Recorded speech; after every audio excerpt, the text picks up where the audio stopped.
Hi, I'm Mishy Abel with the Horse Human Connection Matrix. Today I have with me William Simpson from the Wild Horse Fire Brigade, and I'm really excited to talk with him about all the stuff he does with Mustangs. Welcome, William.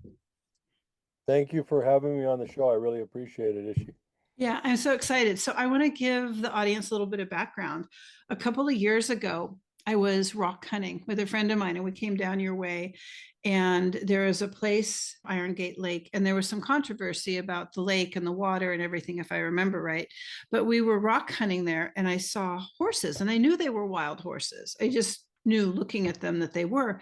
And I was like, wow, I had no idea there were wild horses near Wairika. I was mesmerized. And so I tried to get close to them.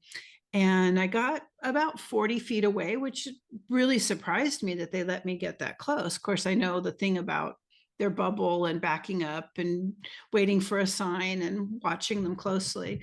Wild Mustangs, I was looking for that herd and what they were called and if it was BLM or what have you. And I ended up making contact with a group in outside of Cottonwood where there's a wild horse sanctuary, and she was able to give me your name and tell me a little bit about the fire brigade. So then I was able to call you and we got in touch, and it's just sort of an interesting story when something happens 2 years ago and it leads you down the path of where you are today. That's always a fun thing for me. So you've been living with these horses for 10 years. Is that right, William? Yeah, 11 now. 11 years. And tell me about why is it called the Wild Horse Fire Brigade? Well, okay. So when I first came up, I have to give you just a little bit of background. Sure. Grew up on a ranch, had domestic horses. My brothers and sisters had horses. I actually had two horses. And so I understood those horses pretty well. I had a Palomino and I worked with him every day. We rode, we moved animals, we rode fence, we did everything together. He was my pal. And so then when I went to Oregon State, I was a pre-med science major and I studied quite a bit of science, physics, chemistry, botany, biology, meteorology, all that stuff. And that was back in 1971. So when I came up here, when I retired, and I started seeing these horses on the landscape, I was watching what they were doing. And, when I was going through college, I worked logging, and occasionally we had a little fire, and I fought some fires. And I understood a little bit about fire ecology and, the chemistry of combustion and pyrochemistry, all those things. So when I started watching what they were doing, I immediately realized that they were mowing the lawn underneath the pine trees.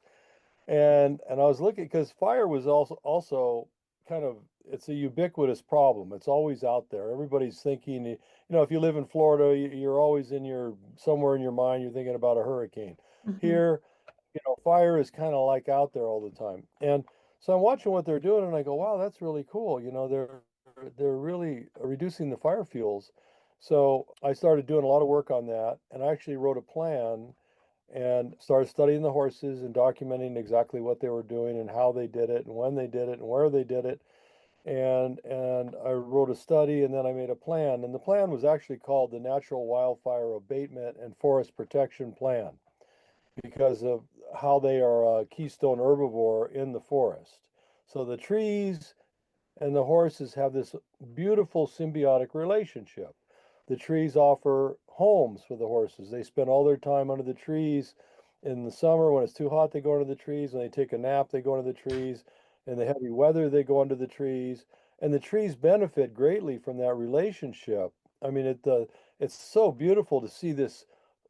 I mean, you can't even hardly articulate how amazing the balance is between these animals and the trees and the trees give the of course give shelter and so forth, but then the horses give their fertilizer and they mow the lawn under the tree and they break off the fire ladders because they're big, scratchy, powerful animals. And deer can't do what a horse can do under a tree. And Right, so right. essentially when they're done with the tree, that tree is fire resilient because there's no fuel under it and the fire ladders are broke off. And I started documenting all of this stuff. And I said, this is this natural wildfire abatement and forest protection plan, that's too big of a name. For scientists, they like that. I go, we need to call it something else. And I realized they're a fire brigade. So we started calling it Wild Horse Fire Brigade. And then when we named our organization, our nonprofit, we decided to call it the same thing. Why have a name that doesn't say what you're doing? So that's how it all came about. So, have you ever been able to do anything with this plan? Have you submitted it anywhere? Have you tried to get some like fuel behind it to get people to take notice of what's possible? Oh yeah, we're working on many fronts. We're working, pol- we're not allowed to do political work because we're a 501(c)(3. Okay. So you have to be a 501(c)(4) if you're going to do political work. So we don't want to violate the terms of our charity, right? So we can present to scientists, but we're not allowed to politicize or work one side or the other or whatever side. I don't know how many sides there are now because I just don't do politics really. But the thing is there are people behind us. There are people that are learning and listening. Government basically moves at the speed of glacial ice. They're very slow. The government is the last one to adopt the new technology. See, that's why I'll give you a really good example that many of your listeners and viewers may have seen. When you watch Elon Musk's spacecraft land, it looks like an alien spacecraft. It comes out down out of the sky vertically and it goes and it lands right on a little spot. The Uh-huh. U.S. government can't do that. U.S. government can't do that. We have to have a big landing strip or splashdown or whatever. We don't do that. And the reason is he has a much better computer than we do because the government is slow. If somebody on the outside comes up with a great idea, if you're outside the box, and you come up with a great idea or a new find like Jane Goodall. Jane Goodall discovered that apes made and used tools and they rained on her. In I 1960, it was remember. terrible what they did. They called her, you're just a woman. You don't have a college degree. You don't know what you're doing. And all the PhDs have already been there. And there's nothing new. And they really were mean to her. Mhm. And these are academics doing this, right? These are academics with PhDs doing this to her. But then after she revealed the movie, because she did what we actually call what we're doing here the Goodall method in honor of Dr. Goodall, because Jane Goodall broke the mold. I mean, in many ways. Her way of studying animals was you build a relationship and then you get to hang out with them and really see how they live and do and what they do. And, she really changed observational ethology and ecology.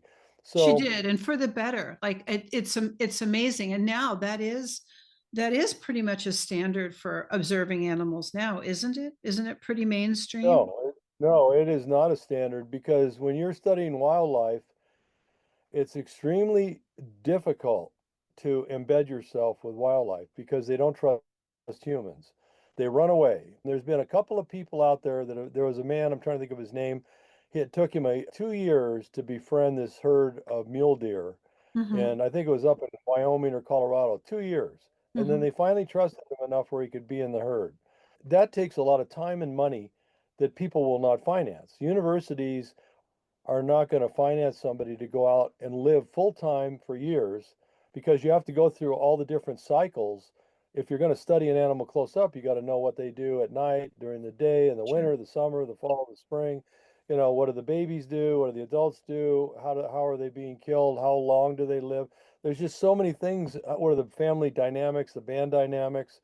You've got a lot to learn. So you have to be there. They I've have to been be out here in the comfortable and regulated, especially a prey animal. Like maybe Jane had it a little easier because there's more of a parallel between primates and humans than prey animals and humans. But you have been with these horses, so you know them and they know you.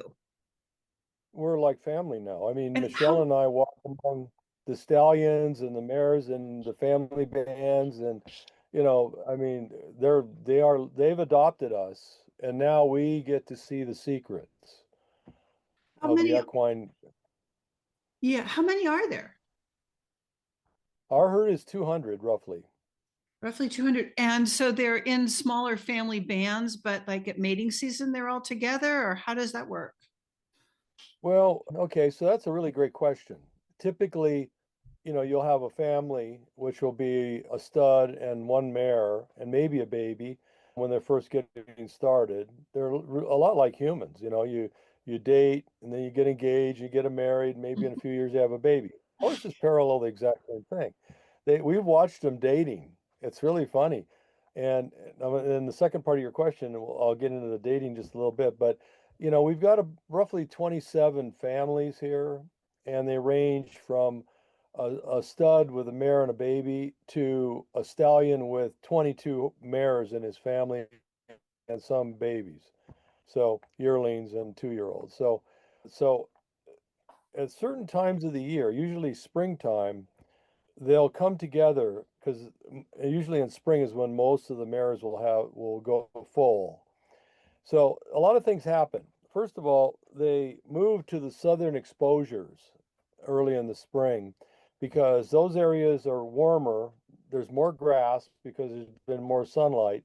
And the southern exposures here on the mountain where we are tend to have larger sighting radiuses. So they can see predators coming from a long distance. They're not up in the forest anymore. They come down, and they all tend to use these big, large areas, that might be 50, 100 acres, and several families will come together there. And during that period of time, the yearlings and 2-year-olds will kind of meet. They'll come out of their family bands and, meet each other and play. And the girls will look at other stallions and go, gee, he's a handsome guy. Michelle was telling me about this one little mare. She's a 2-year-old, and she's getting ready to leave her family. And the stallions don't mate with their own daughters. They won't do that. So what they do is they'll sit there, and at that time of the year, they'll watch one of their daughters go over to another family and basically flirt with another stallion. Now, other times of the year, that won't happen. That stallion will chase the other stallion away. But at this particular time, usually it's about 3 months, 4 months, early spring, right into, early summer. There's a lot of that going on. And then late summer, then you'll see all of a sudden, oh, look at that little mare. She's with this other stallion now. That's And so, fascinating that you've gotten to see all of this. yeah, they date. That's I mean, amazing. yeah, it's really cool. And we're learning so much. I mean, every day we go out there, it's just something new. I mean, so I didn't realize that they had such a highly evolved society. And They really, I know watching cows for a long time, they have such an incredible social structure too. And I did that before horses came back into my life. So it doesn't surprise me. And there are not very many places where you get to see that because of the way the domestication is. There are very few people that have multiple stallions and just wild horses to be able to observe, the way we keep them. I'm curious, have these horses always been in Wairika? What is the history of the herd? Do you know anything about that? in this area here on the Oregon-California border, there are horse fossils. So we've got fossils of Equus caballus that go back, 2 million years. And we have some interesting cultural archaeology that supports the nativeness of these animals here. So, for instance, Sir Francis Drake was on a military mission for Queen Elizabeth, and he sailed up the west coast in 1580. Mhm. So, and they named Drake Bay after him, and he came all the way up and he went to Vancouver Island, I believe, on that voyage before he then went across the Pacific. And so he was collecting information. His job was to find out, is this a good place to settle? Can England go there and put colony there? And is there farmland? Is there water? Is there gold? What's there? So he went, and so they came up and they looked around, and they saw the indigenous living with horses. And that ended up in a journal in Great Britain in the museum. And so basically he said he was surprised because the Spanish were telling him that they're the only ones with horses. Of course, that's kind of back then, that was a Spanish thing. They felt that in the Spanish culture back then, only noblemen could ride horses. Anybody, and they called the indigenous peoples here, they called them savages. And so they You never couldn't wanted you to. couldn't have that story because it would be incongruent. exactly. Right. And Yeah. so I'm gonna circle back because this is important to the ecology and to the plight of the Mustang for a minute, if that's okay with you. Sure, So whatever. as you're pointing this out, you said that there are skeletons and artifacts that go way, way back, and yet there are arguments currently with BLM and other ecology things that tell a very different story, that are possibly the information may be biased or actually inaccurate to create an outcome that's not favorable for these horses. Do you know where I'm going with that? Sure. So, what's going on right now in America? You know, in 1971, President Nixon signed the Wild and Free Roaming Burro and Horse Act. All wild horses were protected where they were as of December 71. They set up all these herd management areas, and I believe originally there was 53.8 million acres assigned to the horses in 71. Repeat that. Originally, Could you repeat that number again for me? I just didn't catch it. yeah, I believe there was 53.8 million acres of Wow. land assigned to the horses by President Nixon. And they were little boxes, you know, some of them were pretty big boxes, like, you know, 100,000 acres, 200,000 acres. And they called those boxes herd management areas, right? Or HMAs for short. And so as we went through time, the population in the United States between now and back in 71, we got 100 million more people. There's 100 million more people since 1971.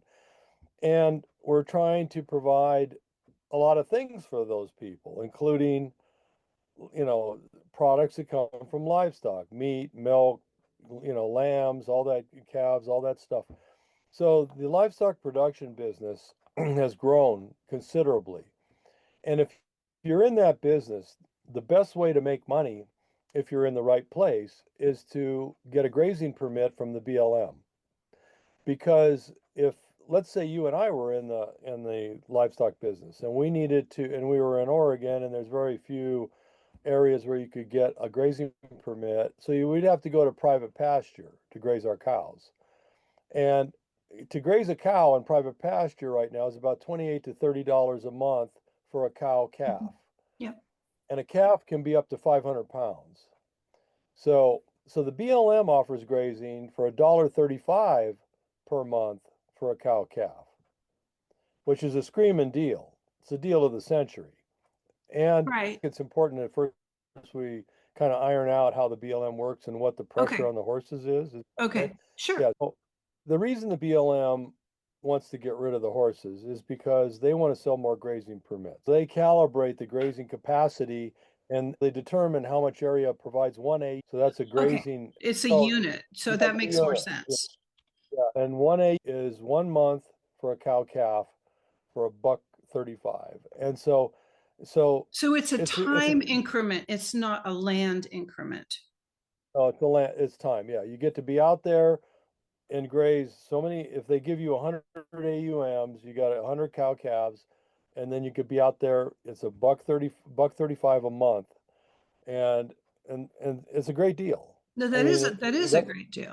I don't think you can feed a gerbil for $1.35 a month. You probably can't.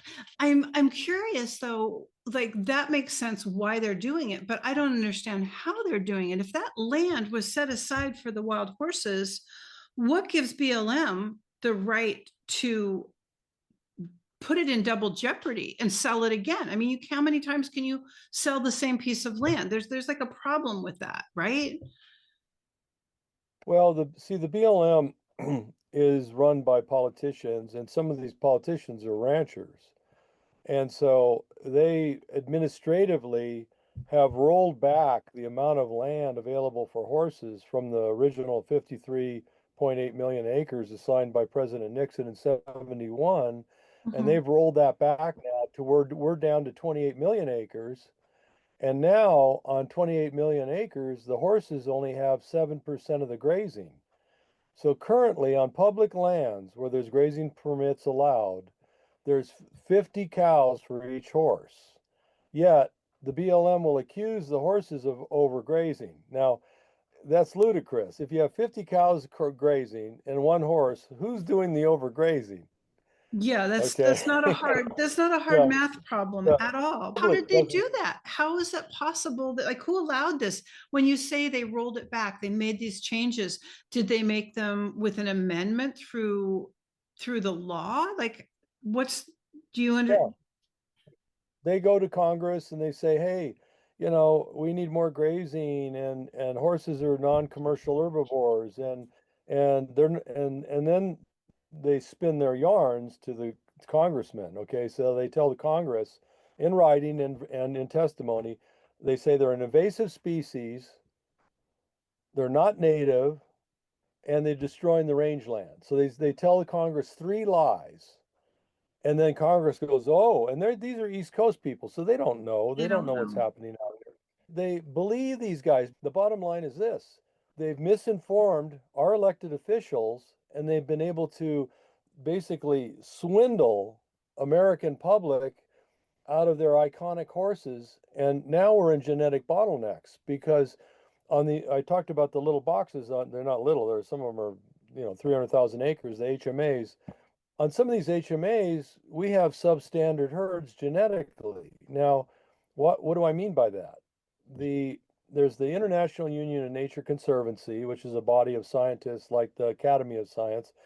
We also have other scientists looking at how many horses need to be in a herd to maintain the genetic vigor of the herd. It has to be sustainable over an evolutionary scale.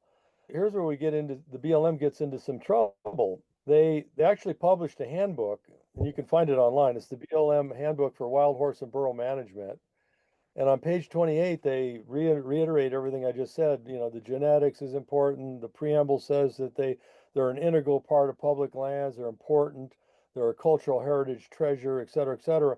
And in order to preserve the genetic security, they say you need 150 to 200 horses in a herd. By the way, that's the absolute floor with certain criteria. 150 to 250 horses to maintain genetic vitality. But the guy who wrote that is Gus Cothran at Texas A&M University. He's a geneticist, so he got hired to write that part of their book. Mhm. And they went to him and they said, Gus, what is the absolute minimum number of horses we could put out there? And the reason is they want more grazing for livestock. The BLM Okay. has a book. Okay. They pay tax dollars to get it written. And a geneticist put in the whole section on genetic vitality, Gus Cothran from Texas A&M. Gus Okay. Cothran put in BLM's handbook. It's their handbook. I'm not saying anything. I'm telling you what their book says. And anybody can check me. They can go on Google and Mhm. find the book. It says the minimum number, and this is the absolute floor, according to Gus Cothran, there's specific management criteria. This isn't a natural herd anymore we're talking about. We're talking about 150 to 200 horses, and you got to maintain a stud book according to the management book. You have to do genetic testing every year. And even if you do all those things to study what's happening with that herd, you're still going to get a 1% rate of genetic erosion every year. So you're still losing if you do everything that management book has. Now, full stop. What I'm now, with that in mind, the BLM has established herd areas with under 100 horses.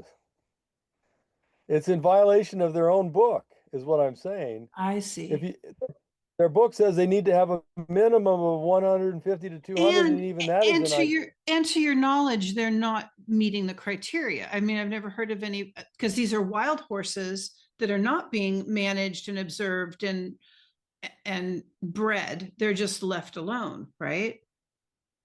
That's the They don't do definition anything of the except wild horses. Is that correct? well, that's how it's supposed to be. That's not how it is.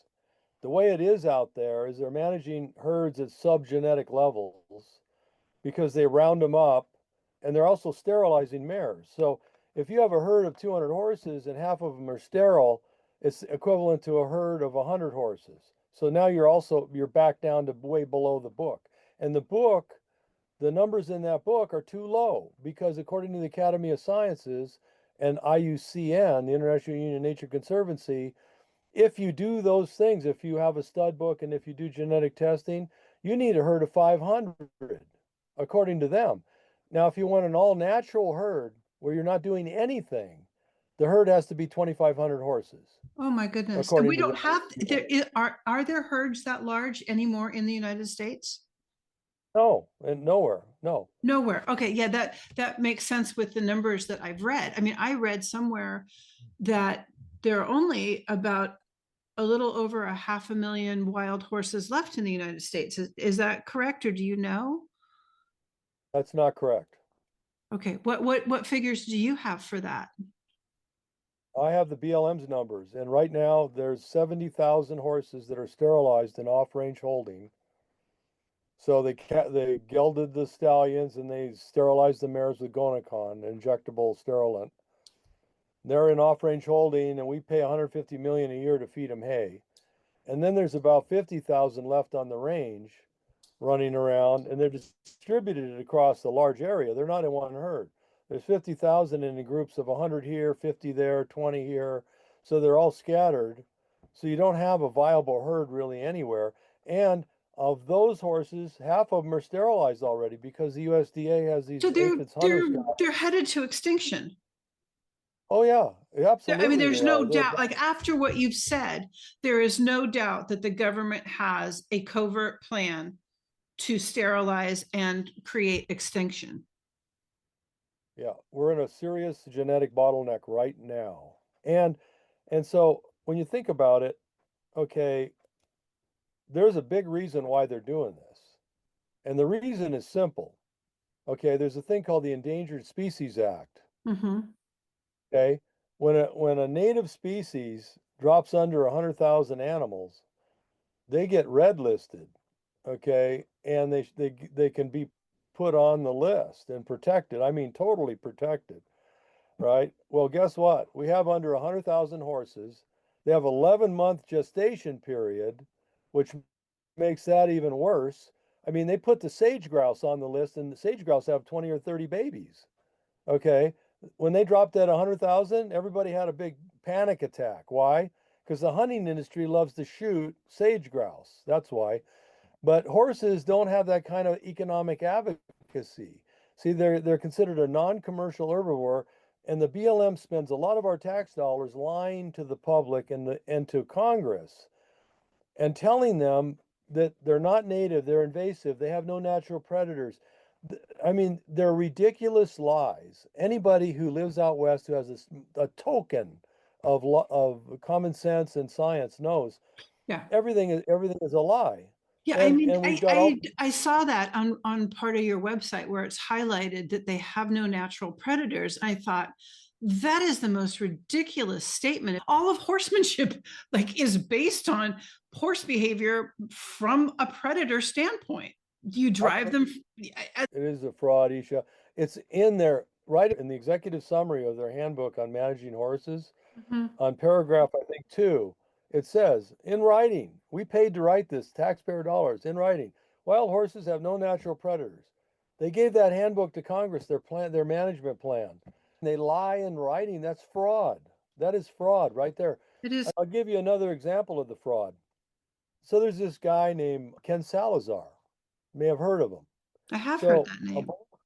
yeah, Ken Salazar was appointed to be the head of the Department of Interior by Obama.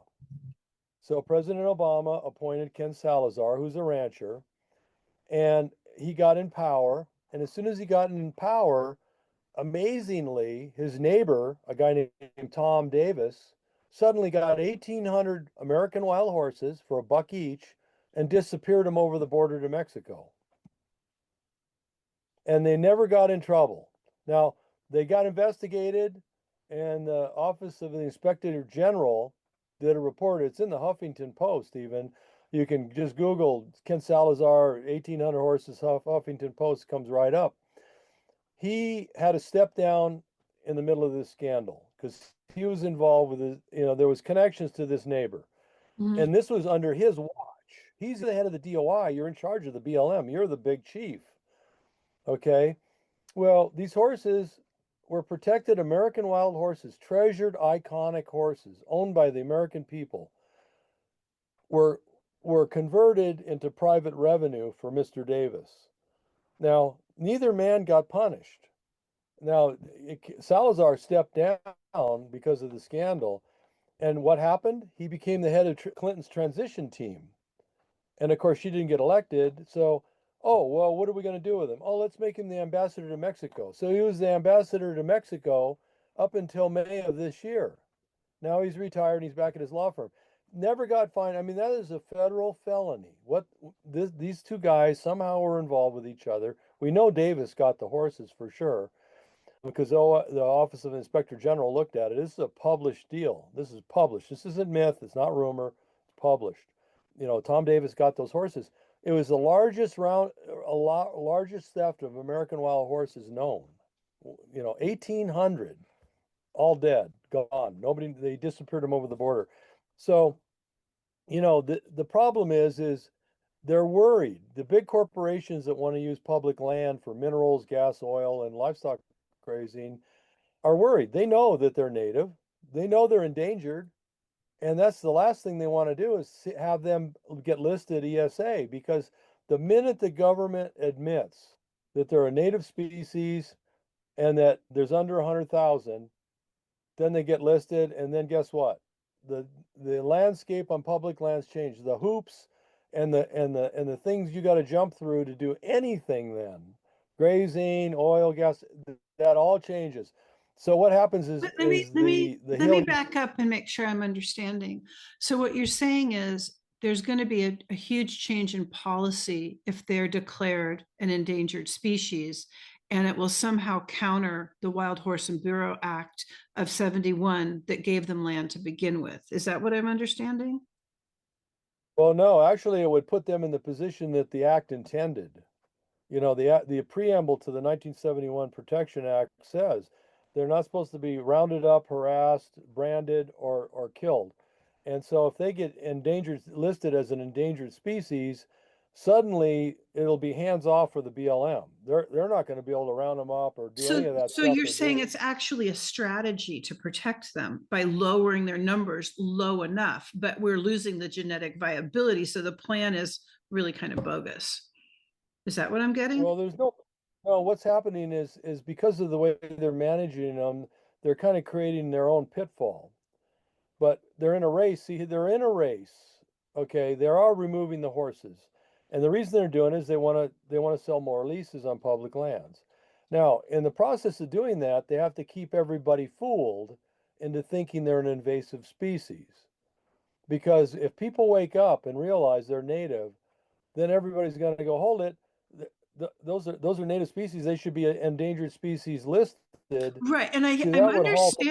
understanding because I've seen several like news pieces on that, like confirming that horses, the large version of horse, not the prehistoric tiny version of horse, was on the North American continent. I've seen a lot of documentary, or at least 3 documentaries on that. And I'm told that there's some legislation, and a lot of the advocacy for wild horses is actually currently in the courts, has filed a lot of lawsuits about this. And I'm going to be digging into that a little bit deeper. But yeah, this is like there's a lot of information here that you've given me that I did not have or completely understand. So I appreciate that. Isha, it's super complicated. I've been staying up till 2 in the morning reading every night for 11 years to That's a catch up lot on of it. information. Yeah. And a A lot of lot of piecing it, information. taking it apart. And Like, where is Ben Cartwright when we really need him? there you go. Yeah. And the thing is it's like chess, because one move on the board has many, many things that can happen once you do that. And so, but what's happened, there's two things going on right now, basically. It's a race. The BLM is in a race to eliminate the horses before they get listed as an ESA species. They're in a race. They want to get rid of them all. And then if somebody says, "Oh, gee whiz, look, they're really native," and then they finally admit the truth, then there's none left anyway. They were down like the eagles. Remember when we had so few eagles and Right. condors? Right. I do You remember. know, And they were able to bounce back. But so, okay, let me ask you this. How do the horses that are at wild horses that are at sanctuaries feed into this, count into this? How are their numbers managed? And And what about the genetic viability that could be recreated or infused into wild herds from wild horses at sanctuaries? I have no idea like how many wild horse sanctuaries there are, but to me that seems like a partial temporary answer to encourage people to have, to utilize large tracts of privately held land for wild horse sanctuaries while this gets worked out. But I have no idea what category those are going to fall in. Are they going to be counted as endangered species? I don't know. No, so sanctuaries are problematic, and I'll tell you why. Wild horses are not wild unless they're living in the wilderness with their co-evolved predators. Okay, that's what preserves it. Without natural selection, you're once again in genetic decline. But I thought they Okay, didn't have any predators. yeah, right. So up here where I am, okay, the lions, the bears, the wolves, and the coyotes all eat the horses. But when you investigate why a horse got killed, you suddenly realize that Mother Nature has perfect vision.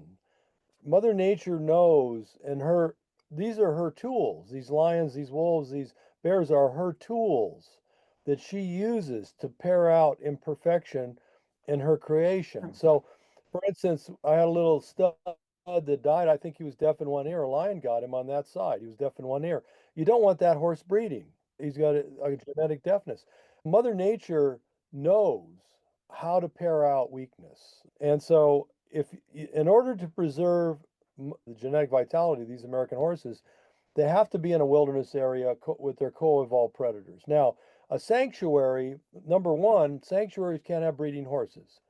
The reason is they have finite amounts of land. They can't have an expanding herd.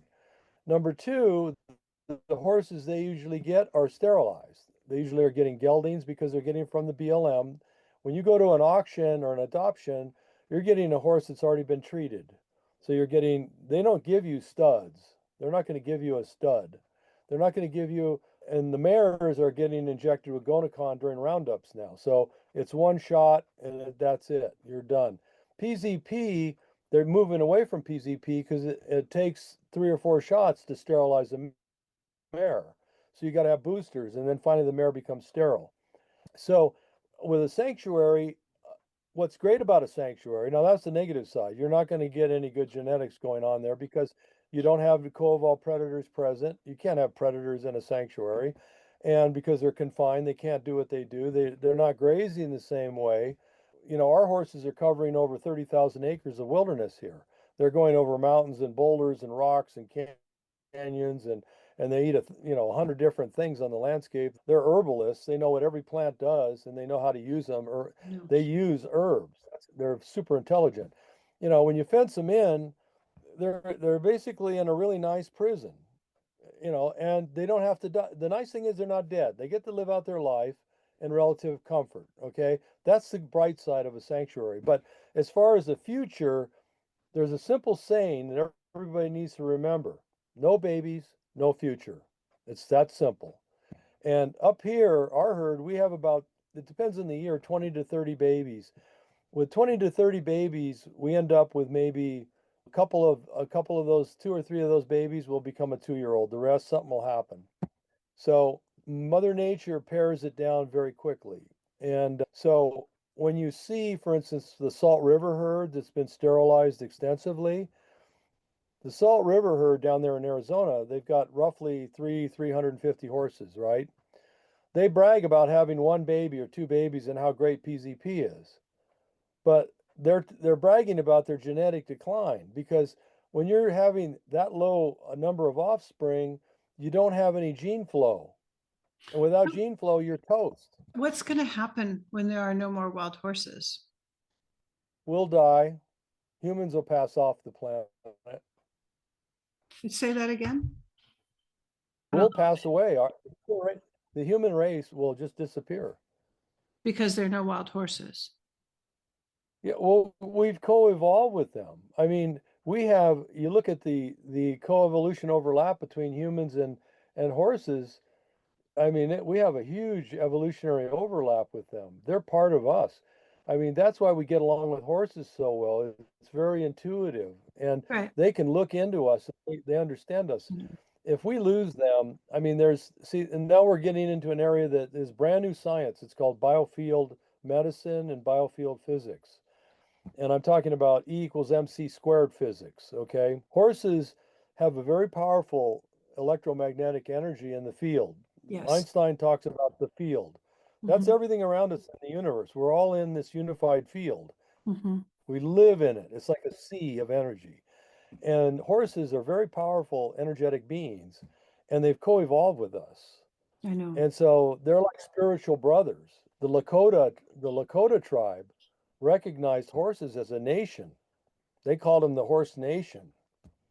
And they really were in tune with them, and they realized they were sentient beings that had been here longer than humans. They realized that. They were that into the Lakota could feel that. They didn't have to read it in a book. You can feel it. When I get near a big stallion and his energy field penetrates me, I feel it.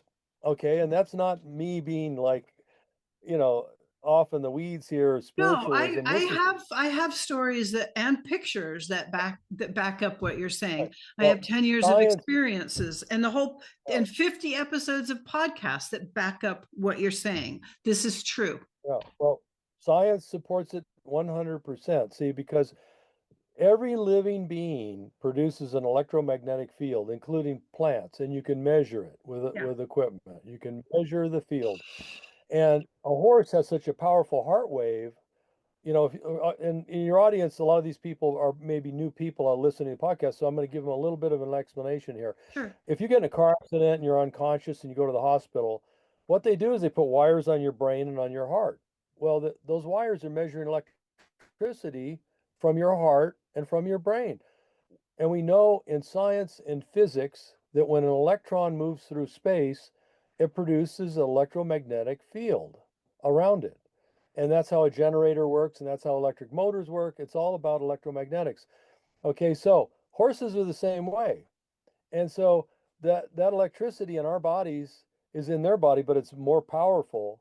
So when you're with a horse that wants to help a human, a true therapy horse, and there's a lot of people out there that claim they have therapy horses that don't. The horse has to want to do it. It's just like a psychologist or anybody else. The horse has to want to be empathic and help you. And I've watched that happen with a war veteran up here. A stallion decided to help him just out of the blue. He felt his energy. He went up to him, left his family, went right up to him, not me. And his name was Black Fury.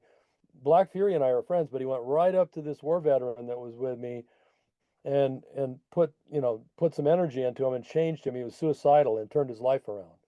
So these are measurable things now, and so the electromagnetic field from these guys, it there's a coherence with the larger field with them, and as we're shrinking this herd down, we're losing their energy in the field, and that's a bad thing because these sentient beings, Equus caballus, the horses behind you and me, they've been here 2 million years and they haven't destroyed the planet. And I think that's a big accomplishment. It's way better than what we've done as a species. There's no comparison there. There's not. And, you know, even if people don't understand the science and the energy and what you're talking about, people can understand metaphor. And clearly, the wild horse is a symbol of our freedom. I don't mean just in this country, but all over the world, our freedom. And as their numbers diminish, it's no coincidence that so does our freedom. Yeah, in Arabic poetry, Arabic nations are really big on horses, of course. And in Arabic poetry, they say heaven is the air that passes between a horse's ears. Yeah. Wow. There's so much to think about here. So I don't know how anybody can have this information and not want to do something. Like we need to do something. And I'm going to be doing more Yeah, we're working podcasts, hard.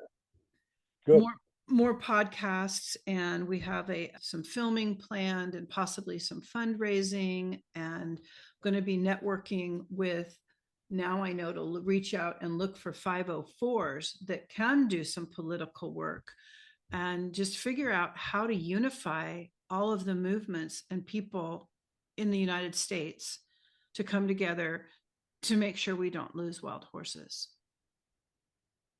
Yeah, we've got to do that. And it's unfortunate that we do have some nonprofit wild horse orgs that are helping the BLM's agenda and sterilizing horses.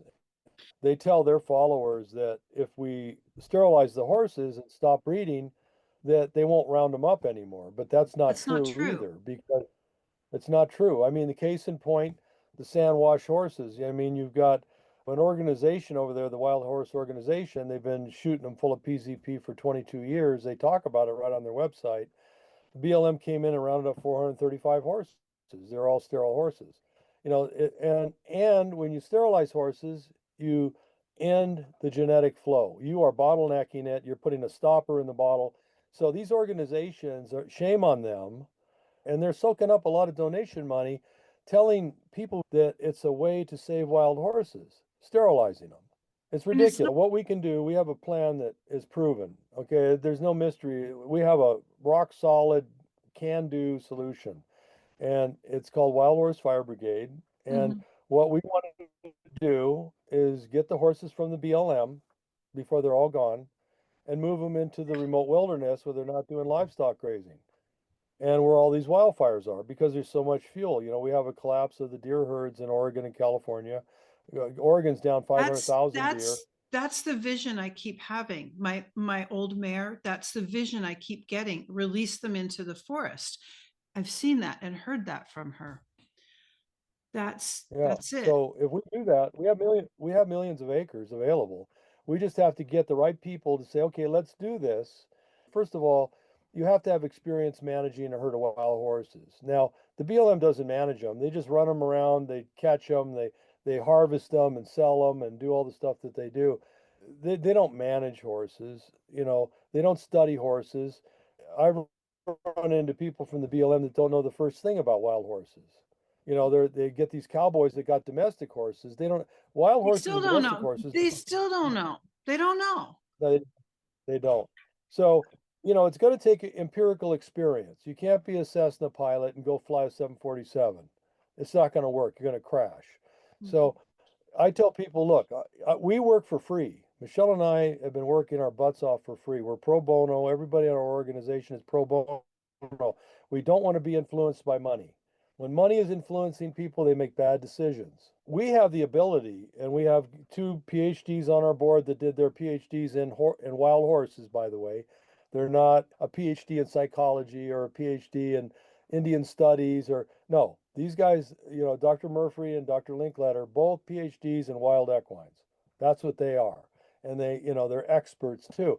They joined our board because they know we have the only herd like this in the world. We are the only individuals living among wild horses in the wilderness. Nobody else does this. We can And change there's that. few, That we can change. yeah, it takes years and a lot of money. I mean, I've spent my entire life savings to get the land, to get the infrastructure, to be here all the time. It's no, I mean, you're talking about a $500,000 just to be able to study them properly.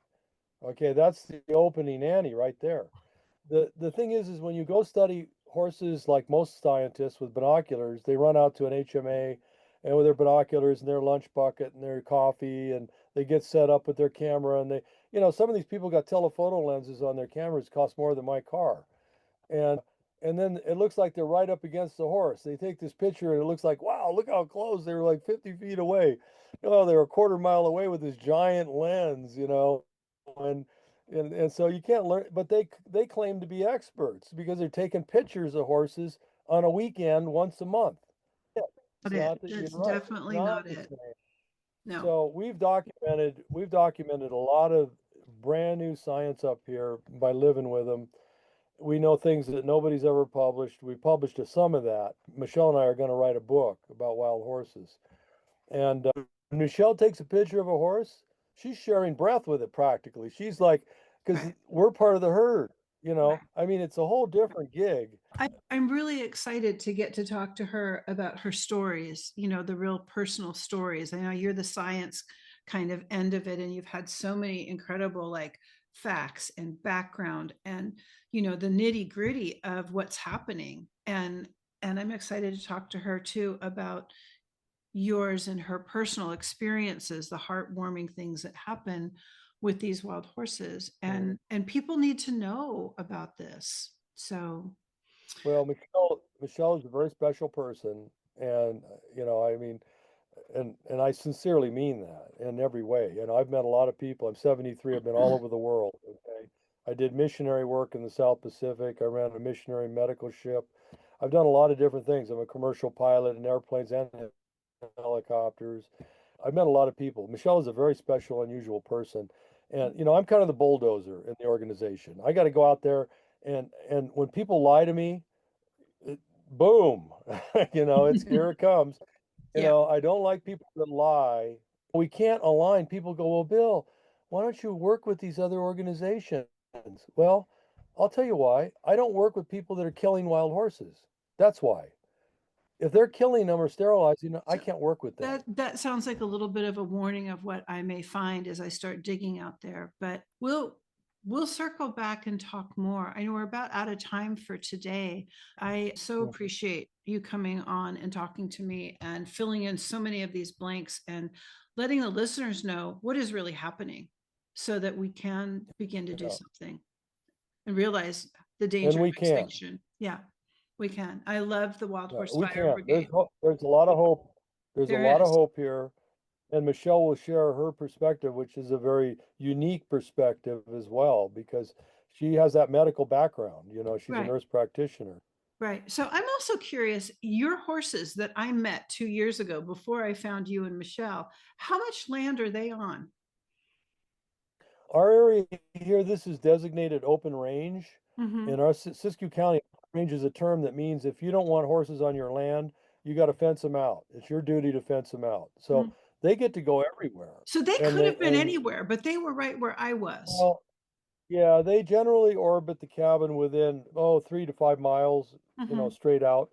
So I see. if you do that for the radius, you know, 5 miles, they could be anywhere in that area. So, and they come to the cabin all the time because they they're truly social beings and they want to come visit us again. They want to come hang out and go, Oh, hey, yeah. how's it going? My horses Yeah. love it when people come. They're always, are we going to get to work with them today? Who's here? They get really All excited and right. happy when they see people. But anyways, thank you again so much, William. And I'll be talking to you soon. Well, thank you, Isha. I appreciate the time and I appreciate the fact that you're trying to make a difference, and that's what it takes. Yeah, I appreciate all that you've done too. And we'll take this forward. All right.